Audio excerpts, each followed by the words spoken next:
Now I want to look at the nature of man and the nature of woman.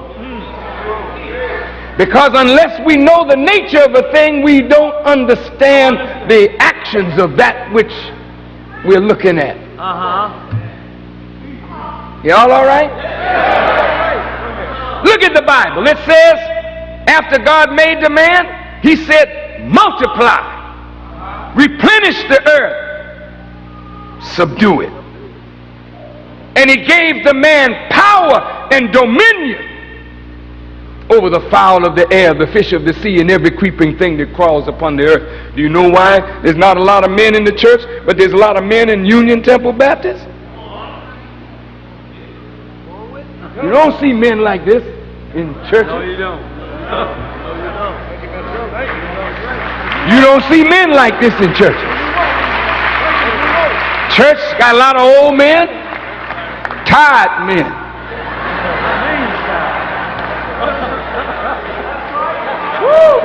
Am I telling the truth? The youth are in the street.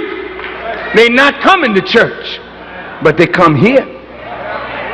What is it about a man that makes a man attracted to the gospel?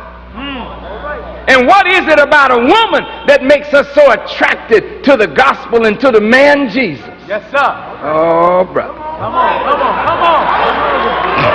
Come on. If by nature God gave man power and dominion, then men cannot be a man unless he has power in order to exercise dominion. Yes, sir. That's the nature of every man.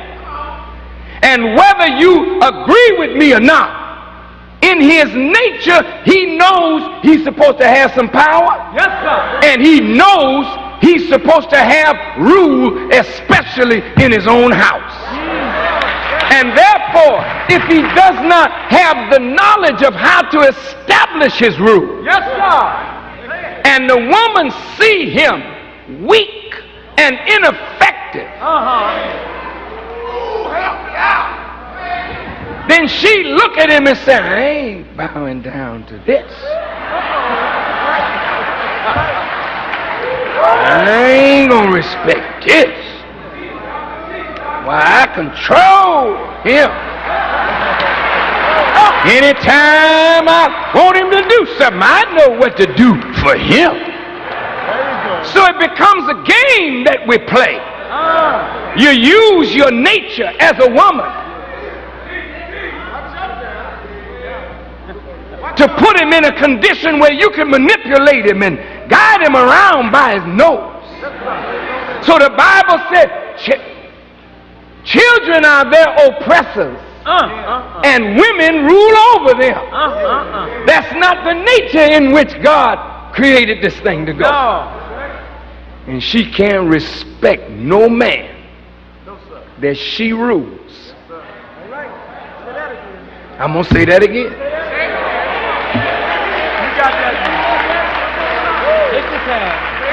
She cannot respect any man that she rules because her dominion is over children. That's right. And when she rules you, you become her child. And that's why, take it or leave it,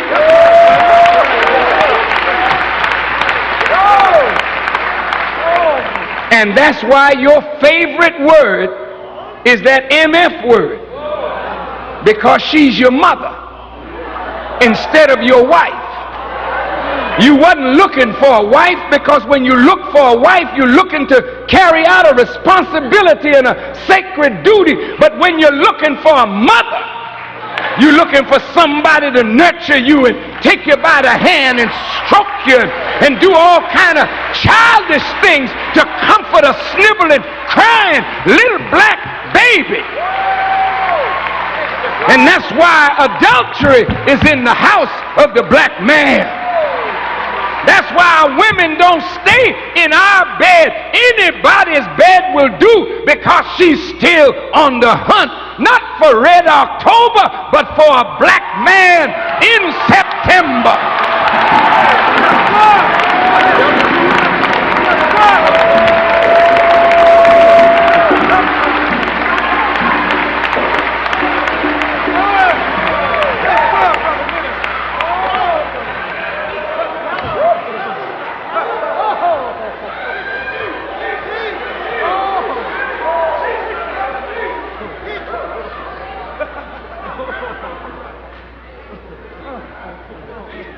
The nature of the black man, the nature of all men,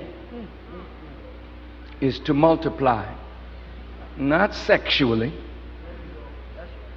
I mean, that's part of it. But, you know, that's so academic, you know what I mean? You don't have to have a PhD degree to do that kind of multiply.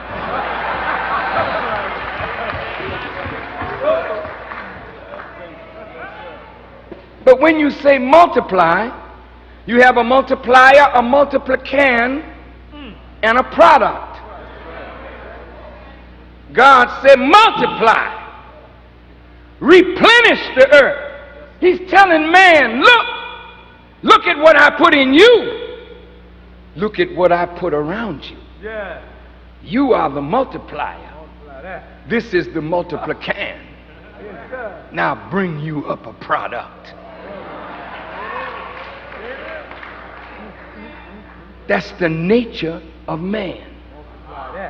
He's to multiply. Yes, sir. He's to be a producer. And in productivity, he finds expression for the gifts of God that are within his being. And in finding the gifts of God within his being by becoming productive, he then glorifies his creator. Yes, sir. Man is the glory of God. Yeah. But if man is not productive of good and of righteous civilization, what does he need a woman for? That's our problem. We want a woman, but we don't want to know how to produce. And you're taking fire into your bosom when you want a woman, but you don't want to know how to become productive. Because whether she understands it or not, she's looking for you to be productive. Her nature is to help you. If you're doing something, but she can't help you to do nothing. So if you're doing nothing, don't bother with a woman, because you're taking fire into your bosom. She'll burn you in the night and burn you in the day. Come on, baby, light my fire. She'll light it all right. Because a non-productive man, I don't care how handsome you look, you become ugly to your mate. Yes, sir. Listen now. That's your nature. What is her nature?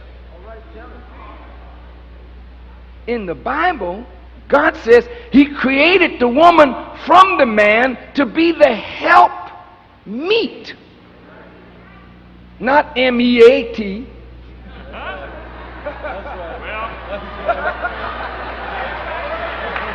But the M-E-E-T. Yeah, what that mean? Help me. Help me.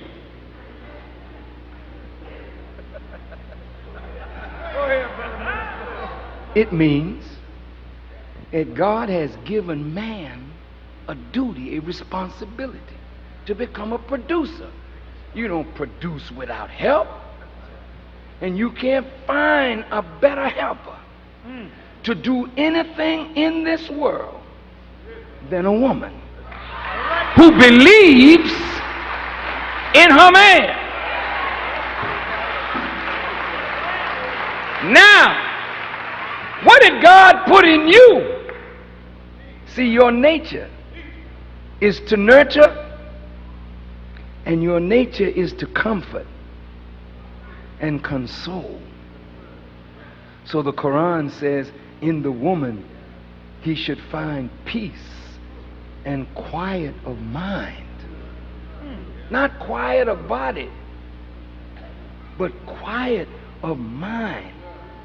How do you rest his mind, sister? when that man is productive when he comes home. He needs to rest and draw strength again to go back and produce some more.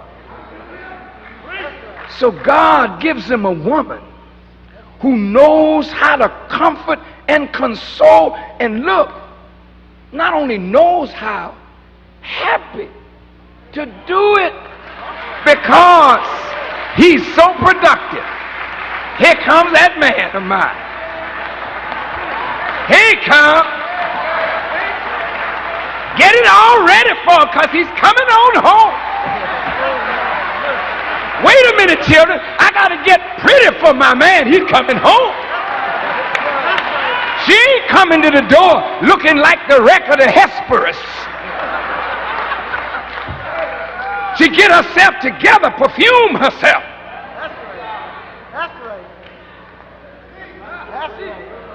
When he gets up to the gate, he can smell the biscuits in the oven. You say, wait a minute. I'm a professional woman. And you're a failure. Don't tell me nothing about your profession. You're a failure if you can't keep a man.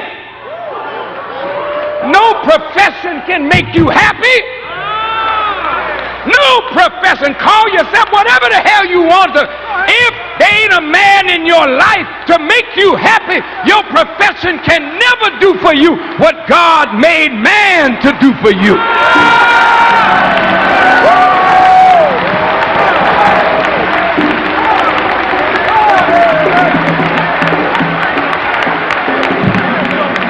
All right.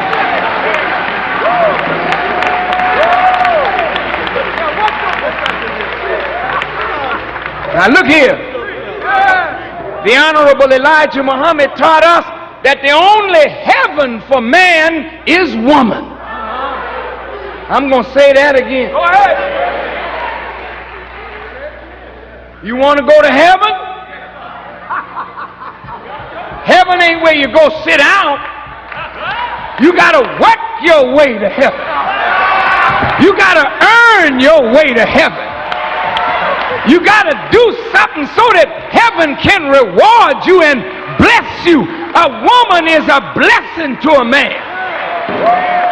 But she's a cursing to a non-productive fool that is masquerading in the garments of a man.